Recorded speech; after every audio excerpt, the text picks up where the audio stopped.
As you enter the San Diego Superior Court's evidence storage vaults, you're greeted with the sound of rushing water running through pipes overhead labeled sanitary waste. It's funny till you have to work under it all the time. Bill Nix has run evidence storage for 30 years. He's worked down in the basement of the old courthouse and now the new one, cataloging and storing every piece of evidence that's used in the courtrooms above. Basically, the envelope is the brain of the case, basically. So the exhibit list is in there. Any paper documents is usually stored in there, and they're filed here. Nix is a librarian, sort of. He has a card catalog system that tells you where exactly each piece of evidence is and who's looked at it.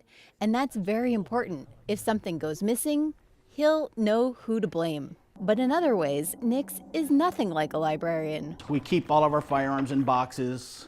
This is all handguns here, the smaller boxes we keep. And again, they're separated by case number.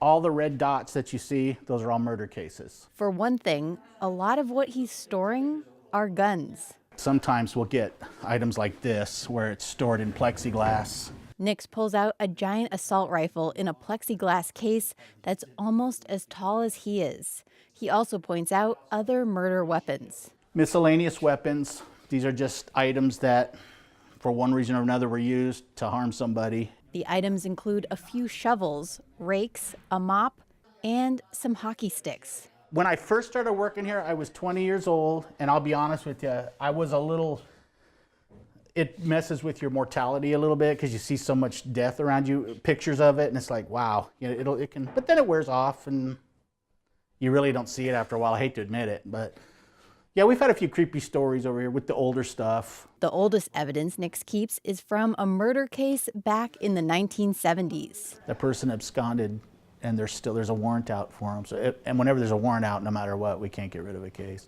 And that's another way Nix is not like a librarian. His purpose is not to hold on to all evidence forever, just as long as it might be needed in court. We're responsible for maintaining and managing the exhibits all the way through the appellate process. Michael Roddy is the executive officer for the San Diego Superior Court. There's always a concern that years and years later, somebody may be exonerated if they were wrongly convicted, and of course the evidence could be important in that.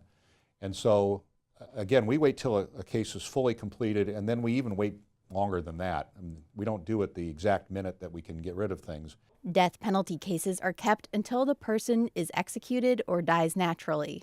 Murder cases are also kept a long time because there can be lengthy appeals. San Diego Superior Court stores about 30,000 exhibits, and 2/5 of them are from murder cases. To help free up space, they've been able to get rid of many of the giant foam boards people used to hold up in court, storing the images electronically instead.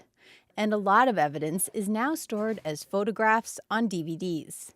But the evidence room supervisor, Nix, says that wasn't true in the past.